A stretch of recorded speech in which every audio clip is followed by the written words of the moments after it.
Yes, my dear students. So, how are you all? કેમ છો બધા મજામાં? ओके नाइस बेटा. सो आज हम स्टार्ट करने वाले हैं मेरे प्यारे बच्चों फिजिक्स का क्लास 9 चैप्टर 8 मोशन. ठीक है, तो मोशन क्लास 9 चैप्टर 8 आज हम लोग स्टार्ट करने वाले हैं, राइट? तो उस चैप्टर में हम आज की लेक्चर में, आज की इस वीडियो में क्या क्या कवर करने वाले हैं वो मैंने आपके लिए लिख दिया है. तो सबसे पहले चैप्टर है मोशन, तो उसके बारे में हम समझेंगे भाई मोशन है क्या, व्हाट इज मोशन. फिर पढ़ेंगे टाइप्स ऑफ मोशन. मोशन को ब्रॉडली हमने कुछ टाइप में डिवाइड किया है, राइट? सब टाइप भी है, वो पढ़ेंगे क्या होता है. फिर हम पढ़ेंगे difference between distance and displacement. One of the important question of this chapter, distance and displacement का डिफरेंस विद एग्जांपल हम लोग देखेंगे. ठीक है, पूरा डिटेल में मैं अच्छे से आपको एक्सप्लेन कर दूंगा बच्चों. एंड देन एट लास्ट हम देखने वाले हैं कुछ न्यूमेरिकल्स. कहां से? एनसीईआरटी में से numericals. Let's start our class. So my dear students, आप लोग देख सकते हैं ये रही हमारे मोशन की डेफिनेशन, राइट? बट मेरे प्यारे बच्चों, मोशन पढ़ने से पहले आपको मैं ये बता दूं कि रेस्ट का मतलब क्या होता है. आपको रेस्ट पता होना चाहिए. तो रेस्ट का मतलब होता है, हम जनरल भाषा में जनरली हम बोलते हैं, राइट? आपके लेवल के अकॉर्डिंग मैं बात कर रहा हूं, 9th क्लास के अकॉर्डिंग. रेस्ट का मतलब कि अगर आप खड़े हो, आपका मूवमेंट नहीं हो रहा, राइट? टाइम चल रहा है. टाइम तो कभी किसी के हाथ में नहीं रहता, कभी तो चलते रहता है. टाइम चल रहा है बट आप नहीं चल रहे हो, तो आप रेस्ट में हो. आपका मूवमेंट नहीं है, आप वहीं पे हो, मतलब यू आर रेस्ट. ठीक है, तो आप रेस्ट पे हो. ठीक है. अब मोशन क्या है? तो उसका उल्टा. मोशन मतलब जैसे मैं चल रहा हूं, मैं घूम रहा हूं, राइट? तो मैं क्या हूं बेटा? मैं मोशन में हूं. क्यों? क्योंकि टाइम के साथ साथ मेरी जो पोजीशन है वो भी चेंज हो रही है.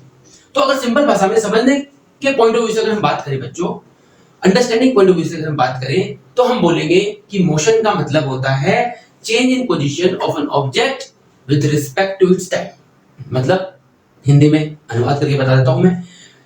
किसी भी ऑब्जेक्ट की पोजीशन, उसकी लोकेशन बदल रही है टाइम के अनुसार, टाइम के साथ साथ उसकी पोजीशन भी बदल रही है, तो हम बोल देंगे ऑब्जेक्ट क्या है? मोशन में है. राइट बेटा? राइट. या दूसरी सिंपल भाषा में बोलोगे object is moving then it is motion. ऐसा बोल दो, सिर्फ only for understanding point of view से, राइट? समझने के हिसाब से आप ऐसा बोल सकते हैं. बट अगर बात आए एग्जाम में लिखने की, एक्चुअल डेफिनेशन की, तो क्या होगी? तो वो होगी ये बेटा, the change in position of an object with respect to its surrounding in a given interval of time, right? तो ये हमारी डेफिनेशन है, change in position of an object with respect to surrounding in a given interval of time. Right बेटा? क्या मतलब है इसका भाई? तो भाई पोजीशन, किसी भी ऑब्जेक्ट की पोजीशन में चेंज आ रहा है, किसके रिस्पेक्ट में? सराउंडिंग और in a given interval of time. देखो बच्चों, जब बात आती है डेफिनेशन की ना, तो ये आपकी एग्जैक्ट डेफिनेशन आपको लिखनी है एग्जाम में. ठीक है? इसमें है with respect to surrounding and given time interval. जो है ये दो वर्ड इंपॉर्टेंट है जो आपको मिस नहीं करने. ये दो वर्ड इस डेफिनेशन को बनाते हैं कंप्लीट, राइट? अब समझते हैं भाई कैसे, क्या है इसका मतलब. तो पोजीशन चेंज तो समझ में आ रहा है सर, बच्चों वाली चीजें तुमको समझ में आ गई. विद रिस्पेक्ट टू सराउंडिंग और ये गिवन इंटरवल टाइम का मतलब क्या हुआ? तो विद रिस्पेक्ट टू सराउंडिंग का मतलब क्या हुआ? एक सिंपल सा एग्जांपल समझते हैं, राइट? मान लो कल आप जा रहे हो स्कूल में. ठीक है, आप स्कूल के रेडी हो गए, आप बाहर खड़े हो, अपने पापा का वेट कर रहे हैं, पापा मुझे छोड़ के आएंगे स्कूल, पापा पापा जल्दी आओ, लेट हो रहा है. अब आपने देखा कि सामने, आप ही के सामने आपका कोई दोस्त साइकिल पे भगा के जा रहा है, धूम वाली साइकिल, धूम में जा रहे हैं, कितनी 30-40 की स्पीड से जा रहा है. ठीक है, कितनी स्पीड? Full speed. तो आपने देखा, अरे भाई ये तो रोहन तो इतना तेज साइकिल चला रहा है. अब रोहन के पीछे आपने देखा दूसरा आपका दोस्त है सोहम. सोहम के पापा उसको छोड़ने जा रहे हैं. कहां? कार में. कार में जा रहे हैं, राइट? उसकी स्पीड कितनी है? 60, राइट? तो आप बैठे देख रहे हो, अरे रोहन गया भाई साइकिल पे 40 की स्पीड में, पीछे आया सोहम उसके पापा लेकर के 60 की स्पीड में. ठीक है, अब देख लिया आपने, बराबर. अच्छा, अब सोहम के पापा जो हैं वो सोहम के छोटे भाई को, ठीक है, मोहन, उसको भी साथ में लेके जा रहे हैं, सेम स्कूल पढ़ते हैं, राइट? तो यहाँ पे तीन चीज हो गई बेटा. क्या क्या हुआ? तो भाई एक तो है रोहन, रोहन है जो जा रहा है किस पे? साइकिल पे. ठीक है, तो ये हो गया साइकिल पे रोहन, राइट? कितने की स्पीड में जा रहा है? 30 किलोमीटर पर आवर की स्पीड में जा रहा है बच्चों. दूसरा कौन है? दूसरा था कौन था भाई? क्या नाम लिया था? सोहम. सोहम जा रहा है प्लस उसका भाई मोहन, ये दोनों जा रहे हैं बच्चों इसमें अपने पापा के साथ कार में. कितनी स्पीड है इसकी? 60 किलोमीटर पर आवर की स्पीड में अंकल जी गाड़ी चलाते हुए, राइट बेटा? अच्छा, अब आप यानी you are standing in front of your house का डोर. ठीक है, in front of your main door. आप भी अपने पापा का वेट कर रहे हो, ठीक है, या फिर आप अपनी धूम वाली बाइक निकाल रहे हो, व्हाटएवर, राइट, जिसमें आप जाते हो, आप अपनी एक्टिवा निकाल रहे हो, जो भी आप जिसमें आप जाते हो, ठीक है, आप अपना बस का वेट कर रहे हो, अब यहाँ खड़े हो, यू आर स्टैंडिंग हियर, बराबर, आपने देखा रोहन 30 की स्पीड से गया, आपने देखा सोहन एंड मोहन दोनों 60 की स्पीड में गए, ठीक है, आप भी कैसे देखे पीछे स्कूल में पहुंचे, अब आपकी मुलाकात हुई इनसे, आपने बोला रोहन भाई तू तो 30 की स्पीड से जा रहा था, ठीक है, फिर सोहम एंड मोहन मिले आपको, आपने बोला इनको कि भाई तुम लोग तो 60 की स्पीड में जा रहे थे, बराबर, अब इन्होंने अपने दिमाग में जोड़ा, सोहन मोहन को देखे, मोहन सोहन को देखे, हैं हम तो रेस्ट पे थे, हम तो रेस्ट पे थे भाई, क्योंकि अगर आपस में देखा जाए तो सोहन मोहन दोनों रास्ते में लूडो खेलते हुए आ रहे थे, बराबर, लूडो खेलते तो वो बैठे बैठे खेल रहे थे भाई, वो तो कोई मूवमेंट किया ही नहीं उन्होंने, तो ये हुआ बच्चों सराउंडिंग, मतलब अगर आप इसके पॉइंट ऑफ से देखो, सोहम और मोहन के पॉइंट ऑफ व्यू से देखो, तो वो दोनों एक आपस में दोनों क्या थे, रेस्ट पे थे, बट अगर आपने देखा तो आपने उनको मोशन में देखा, राइट, तो दिस इज व्हाट सराउंडिंग, तो सराउंडिंग बदलेगी तो मोशन की डेफिनेशन बदलेगी, किसी के लिए वो मोशन होगा, किसी के लिए नहीं होगा, किसी के लिए मोशन फास्ट होगा, किसी के लिए मोशन स्लो होगा, राइट, तो इसी से एक टर्म आता है बेटा रेफरेंस पॉइंट, राइट, तो जैसे जैसे रेफरेंस पॉइंट बदलेगा तो आपका जो मोशन का जो वैल्यू है वो भी बदलेगा, आई बात समझ में, ठीक है, अच्छा टाइम इंटरवल तो समझ में आएगी आपको, टाइम इंटरवल समझ में है ना, टाइम इंटरवल के रिस्पेक्ट में देखोगे सबका एक्चुअल वैल्यू मिल जाएगा आपको, ठीक है बेटा, डन, तो ये हो गया हमारा मोशन का डेफिनेशन, राइट, अब हम पढ़ते हैं क्या, टाइप्स ऑफ मोशन जो है वो हम बहुत तरह के होते हैं, राइट, हम उनको कुछ लिमिटेड टाइप्स में डिवाइड किया है, जैसे कि पहला है linear motion, rotational motion and periodic motion, इस चैप्टर में हमको पढ़ने हैं दो, uniform and non uniform, broadly divided है, right, uniform motion, non uniform motion, mainly तीन तरह के मोशन जो है, राइट, वो ये है linear motion, rotational and periodic motion, जिसके बारे में आपको जानकारी होनी चाहिए क्लास 9 में, ठीक है, 11th में जाओगे तो फर्दर इसमें पीरियडिक में ऑसिलेटरी मोशन आएगा, एसएचएम आएगा, सिंपल हार्मोनिक मोशन, राइट, वो सब आप 11th में अगर साइंस रखोगे तो पढ़ने को मिलेगा, नहीं तो फिर जय माता दी, राइट, तो देख लेते बेटा इनको लीनियर का मतलब क्या होता है, लीनियर का मोशन मतलब होता है बेटा इसी को बोलते हैं स्ट्रेट लाइन मोशन भी, स्ट्रेट लाइन मोशन, राइट, मतलब मैं अगर सीधा सीधा जा रहा हूं, सीधा सीधा आ रहा हूं, सीधा ये सीधा सीधा एक ही डायरेक्शन में जा रहे हो, एक ही डायरेक्शन में आ रहे हो, this is straight line motion, या फिर इधर से मैं आपकी तरफ आ रहा हूं, चलो ये मैं गया, खाना पीना खाया, वापस आया, खेलने गया, फिर खाना खाया, तो ये क्या है, एक ही direction, this is what linear motion या फिर स्ट्रेट लाइन मोशन, ठीक है बेटा, अच्छा रोटेशनल मोशन को हम बोलते हैं सर्कुलर मोशन भी, सर्कुलर मोशन मतलब किसी कोई भी ऑब्जेक्ट एक सर्कल में घूम रहा है, राइट, जैसे कि मान लो यहाँ पे पॉइंट ए है, यहाँ से घुमा घुमा घुमा घुमा वापस यहाँ पे आया, इधर ए पे गया, मान लो इधर बी से मिल के आया, अब ये 1 पे था, वापस बी से यहाँ पे ए पे आया, फिर ए से बी पे गया, बी से ए पे आया, right, this is what a circular motion, तो रोटेशनल मोशन मतलब रोटेट कर रहा है, राइट, जैसे हमारा अर्थ घूम रहा है किसकी चारों तरफ, सन की चारों तरफ, सर्कुलर मोशन है, हालांकि रेक्टेंगुलर और सर्कुलर मान के चलो उसको, सर्कुलर मोशन में घूम रहा है, तो इट रोटेशनल मोशन, राइट, फिर आता है पीरियोडिक मोशन, पीरियोडिक मोशन का मतलब होता है बेटा कोई भी पर्टिकुलर टास्क या फिर कोई भी पर्टिकुलर टाइम के बाद में सेम टास्क रिपीट हो रहा है, ठीक है, ऐसा मोशन उसको बोलते हैं, जैसे कि पेंडुलम, अगर पेंडुलम को लटका दिया, राइट, तो पेंडुलम क्या होगा, ऐसा घूमेगा, घड़ी आपने देखी है वो चर्च के ऊपर बड़ा सा घड़ी लगी रहती है, घड़ी लगी होती है, राइट, तो उसमें देखा होगा पेंडुलम लटका होगा, तो पेंडुलम ऐसे करके ऐसे सेकंड के हिसाब से मूव करता है, तो जैसे हमारी घड़ी के अंदर टक टक सेकंड वाली स्विच होती है ना, वैसे ही पेंडुलम घूमता है, ठीक है, कुछ फिक्स टाइम इंटरवल में, तो that is what periodic motion, जैसे दिन के बाद रात होता है भाई, 12 घंटे का दिन, 12 घंटे की रात, हर नेक्स्ट डे आता है 24 आवर के बाद में, दैट इज पीरियडिक मोशन, हमारा 365.6 आवर के बाद में एक पूरा साल हो जाता है, दैट इज पीरियडिक मोशन, एक साल मतलब एक पूरा चक्कर काटने के लिए जो टाइम लगता है इसको अर्थ को, दैट इज पीरियडिक मोशन, ठीक है, तो ये हो गए हमारे पीरियडिक मोशन टाइप्स हो गए, linear, rotational and periodic motion की टाइप्स हो गए, राइट बेटा, नेक्स्ट हम लोग पढ़ने वाले हैं अभी difference between distance and displacement, जो कि बहुत इंपॉर्टेंट है, चलिए, तो बच्चों आपके सामने मैंने लिख दिया है difference between distance and displacement,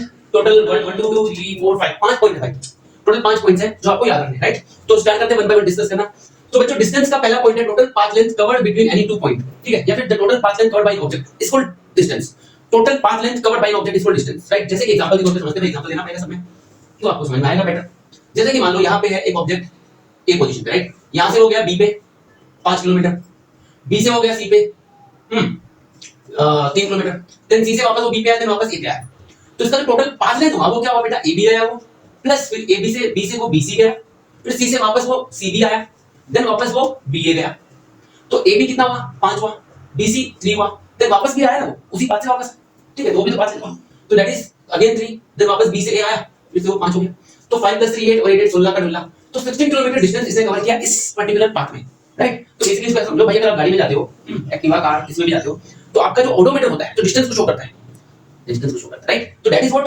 total path length covered, भाई आप ओडोमीटर एक घुमा रहे हो, सॉरी एक्टिवा या गाड़ी को कार को घुमा रहे हो, आपका ओडोमीटर का रीडिंग तो बढ़ रहा है, तो वो क्या करता है, वो टोटल पाथ लेंथ को कवर करता है बेटा। तो दैट इज व्हाट डिस्टेंस। इसलिए बोलते हैं कि यहां से यहां तक कि यहां जो भी एक से दूसरी जगह तक का जो हम लोग मेजरमेंट करते हैं, राइट, दैट इज उसको हम क्या बोलते हैं, डिस्टेंस बोलते हैं। तो भाई यहां से अगर आपको जाना है जयपुर तो कितना डिस्टेंस है, दिल्ली जाना कितना डिस्टेंस है, लाइक अच्छा, तो डिस्टेंस समझ में आया, टोटल पाथ लेंथ जितना भी आप चलोगे उस सबको ऐड करोगे, सिंपल डिस्टेंस। अब डिस्प्लेसमेंट क्या है, displacement is minimum distance between initial and final position. अब ये थोड़ा अलग हो गया भाई, कैसे, इसी एग्जांपल को लेते हैं बच्चों।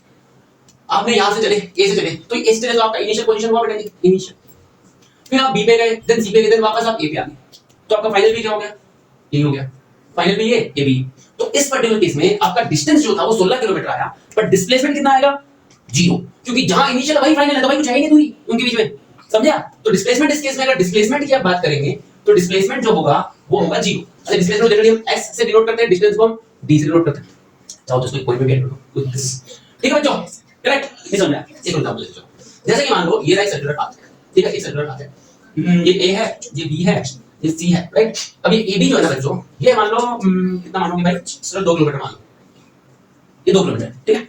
अब मुझे बताओ कि अगर आप यहां से चले, a से चले, a से c पे गए, a से आप कहां गए, c पे गए, c से आप b पे गए, राइट। तो ये आपका इनिशियल पोजीशन, ये आपका फाइनल पोजीशन। अगर मैं पूछूं इस पर्टिकुलर केस के लिए what is the distance, distance क्या है, तो क्या करोगे आप, क्या करोगे, आप बोलोगे सर ये तो सर्कमफ्रेंस ऑफ सर्कल हो गया, अगर आप यहां से वापस घूम के आते तो 2 पाई आर होता, बट क्योंकि आपने सेमी सर्कल का डिस्टेंस शो किया है, सेमी सर्कल जो बन रहा है यहां पे a टू b, तो आप बोल दोगे 2 पाई आर अपॉन 2 यानी कि पाई आर, वेरी गुड, r हो जाएगा 1 यानी पाई, डिस्टेंस आ जाएगा पाई, भाई 2 किलोमीटर ना, तो रेडियस 1 हो जाएगा, तो डिस्टेंस आएगा पाई। अच्छा, अब डिस्प्लेसमेंट बता दो जरा, तो डिस्प्लेसमेंट की बात करेंगे हम लोग, तो सर डिस्प्लेसमेंट तो आपने बोला कि minimum distance between initial and final position, तो इनिशियल पोजीशन ये रही, फाइनल ये रही, मिनिमम डिस्टेंस हमेशा स्ट्रेट लाइन से जोड़ के बनता है, तो यहां से मैंने जोड़ा स्ट्रेट लाइन, तो ये तो डायमीटर आ गया भाई, ये कितना हो, 2 को, कितना 2 किलोमीटर, बड़ा कौन, पाई, पाई का वैल्यू अप्रोक्सीमेटली 3.4 होता है, कि होता है ना, ये 2 है, तो बढ़ाइए, समझे कि नहीं समझे बात को, ठीक है। तो ये हो गया हमारा पहला point, total path length covered by object is equal distance and the minimum distance between initial and final position is equal displacement, right. अच्छा, दूसरा पॉइंट बेटा, it is a scalar quantity, it is a vector quantity. Scalar quantity का मतलब होता है कि उस particular quantity का सिर्फ मैग्नीट्यूड होगा, नो डायरेक्शन, इसका भी हम लोग नेक्स्ट डिटेल में पढ़ेंगे, राइट। मैग्नीट्यूड होगा, नो डायरेक्शन, वेक्टर क्वांटिटी मतलब डायरेक्शन भी होगा, मैग्नीट्यूड भी होगा, दोनों होंगे, राइट। तो भी इतना ही समझो, नेक्स्ट वीडियो में इसके लिए अलग से मैं पूरा वीडियो बनाऊंगा। नेक्स्ट आता है बेटा डिस्टेंस में gives detail information about distance. देखो बेटा, यहां से आप यहां गए, यहां सब डिटेल इंफॉर्मेशन है ना, भाई ये 5 किलोमीटर आपने यहां खाया, 3 किलोमीटर यहां लिया, फिर से 3 लिया, फिर 5 लिया, पूरा डिस्टेंस का डिटेल इंफॉर्मेशन आपको मिलता है डिस्टेंस में, राइट। इसलिए मैंने एक पॉइंट बना दिया, इसमें आपको डिटेल इंफॉर्मेशन मिलता है ए से बी। देखो आप एक्चुअल पाथ चले थे यहां से यहां, पर आप जो डिस्टेंस मेजर कर रहे हो यहां से यहां मेजर कर रहे हो, समझे डिफरेंस, राइट। नेक्स्ट है बेटा ओनली पॉजिटिव। अब डिस्टेंस अगर मोशन होगा, अगर ऑब्जेक्ट मोशन में था तो डिस्टेंस हमेशा पॉजिटिव होगा, कभी भी डिस्टेंस जीरो नहीं होगा, मोशन में है तब की बात करो, वरना तो चल ही नहीं रहा तो डिस्टेंस जीरो होगा। बट अगर आप मोशन में हो, ऑब्जेक्ट मोशन में है, तो डिस्टेंस कभी भी जीरो नहीं हो सकता, ना ही नेगेटिव हो सकता है, मतलब डिस्टेंस हमेशा ऑलवेज पॉजिटिव होगा अगर ऑब्जेक्ट मोशन में है। अब at the same time displacement positive भी हो सकता है, नेगेटिव भी हो सकता है, जीरो भी हो सकता है। एग्जांपल लेते हैं, ये वाला सिंपल सा एग्जांपल। देखो बच्चों, यहां से आप घूम के आए, यहां आ गए, पूरा सर्कल कवर किया, राइट। ए से घूमे वापस ए पे चले, ए से चले वापस ए पे पहुंचे, राइट। तो इस केस में आपका इनिशियल भी है, फाइनल भी है, तो कुछ शॉर्टेस्ट पाथ तो है ही नहीं, जहां आए थे वहीं आ गए, जहां से चले थे वहीं आ गए। मतलब कि आपका इस केस में अगर आप पूरा कंप्लीट सर्कल घूम के आते हो वापस ए पे, ए टू ए, तो आपका इस केस में जो टोटल डिस्प्लेसमेंट होगा बेटा वो आ जाएगा जीरो, जीरो के सामने देखा। अब आती है बात नेगेटिव की, नेगेटिव कैसे आए, तो एग्जांपल बोल लेते हैं। यहां पे है आपका ओरिजिन, ओरिजिन से आप चले यहां पे 5 किलोमीटर बी पॉइंट, और ओरिजिन पे यहां पे मान लो 2 किलोमीटर, वो दूसरा पॉइंट, ठीक है ना। अच्छा, अब देखना, अब यहां पे थी आपका इनिशियल पोजीशन, आप कहां चले, इधर गए 5 किलोमीटर चले, राइट। फिर आपको क्या कुछ दिमाग में आया, आपने बोला यार ये रास्ता तो नहीं, वापस जाता हूं, फिर वापस यहां पे आए, घर पे पहुंचे, घर के सामने मंदिर लगा, फिर चले इधर, इधर आप 2 किलोमीटर चले, राइट, लेफ्ट साइड में। अब ये वेक्टर क्वांटिटी है, वेक्टर क्वांटिटी अगर है तो ये डायरेक्शन पे डिपेंड करेगी, ठीक है, डायरेक्शन पे डिपेंड करेगी। मतलब यहां पे अगर आप इसको पॉजिटिव ले रहे हो तो ये आपका नेगेटिव हो जाएगा, तो 5 यहां चले, इधर चले तो 5 और 5, भाई 5 इधर चले वापस इधर आ गए, यहां तक तो जीरो हो गया, इधर आप यहां 5 चले थे ना, वापस घूम के इधर आ गए, ये तो जीरो हो गया, कट गया। अब ये डिस्टेंस जो है आप 2 किलोमीटर चले लेफ्ट साइड में, तो ये आपका हो जाएगा बेटा -2 किलोमीटर। मतलब ये डिस्प्लेसमेंट आपका क्या हो सकता है, नेगेटिव भी हो सकता है, पॉजिटिव भी हो सकता है, जीरो भी हो सकता है। बोलो बात समझ में आई। अब बेटा जितने हमने एग्जांपल दिए, एग्जांपल देखिए, उससे आपको क्या समझ में आता है। यहां आपने देखा कि डिस्प्लेसमेंट जीरो था, डिस्टेंस 16 ज्यादा था। यहां आपने देखा कि डिस्प्लेसमेंट डिस्टेंस कुछ था और डिस्प्लेसमेंट भी कुछ था। यहां पे आपने देखा कि डिस्प्लेसमेंट डिस्टेंस अगर आप देखोगे यहां पे तो डिस्टेंस 5 और 10 और 12 किलोमीटर होता है, पर डिस्प्लेसमेंट -2 किलोमीटर होता है। इससे कंक्लूजन क्या निकला, वो है हमारा पॉइंट नंबर 5। क्या कंक्लूजन निकला कि distance can be more than और इक्वल टू डिस्प्लेसमेंट। डिस्टेंस जो है बेटा वो डिस्प्लेसमेंट के बराबर हो सकता है या उससे ज्यादा हो सकता है, ठीक है। बट डिस्प्लेसमेंट की बात करें तो इट इज लेस देन और इक्वल टू डिस्टेंस, ये हमेशा डिस्टेंस से कम होगा या उसके बराबर होगा। जैसे कि यहां पे अगर देखिए सिर्फ अगर मान लो इस वाले पाथ की अगर बात करें, राइट, थोड़ा सा इसको हटा देते हैं, दूसरे एग्जांपल लेते हैं। जैसे कि मान लो यहाँ पे पॉइंट ए है, ए से आप बी गए, राइट, ए टू बी, कितना 5 किलोमीटर। अब इस आपका इनिशियल पॉइंट लिया था बेटा, फाइनल आप यहाँ रुक गए। अब मैं बोलूँ कि डिस्टेंस कितना है, आप बोलोगे total path length covered that is 5 kilometre. मैं बोलूँ डिस्प्लेसमेंट कितना है, तो आप बोलोगे इनिशियल और फाइनल को जोड़ दो शॉर्टेस्ट लाइन, तो 8 जोड़ोगे, तो यहाँ पे डिस्प्लेसमेंट भी 5 आ रहा है। तो ये केस हमने देखा जहाँ पे डिस्टेंस और डिस्प्लेसमेंट दोनों क्या है, इक्वल है। बट ऐसा कोई केस नहीं होगा जिसमें डिस्प्लेसमेंट ज्यादा होगा डिस्टेंस। आधी बात समझ में नहीं आई? क्लियर बेटा? तो ये हो गए पांचों पॉइंट जो कि मोस्ट इंपोर्टेंट है।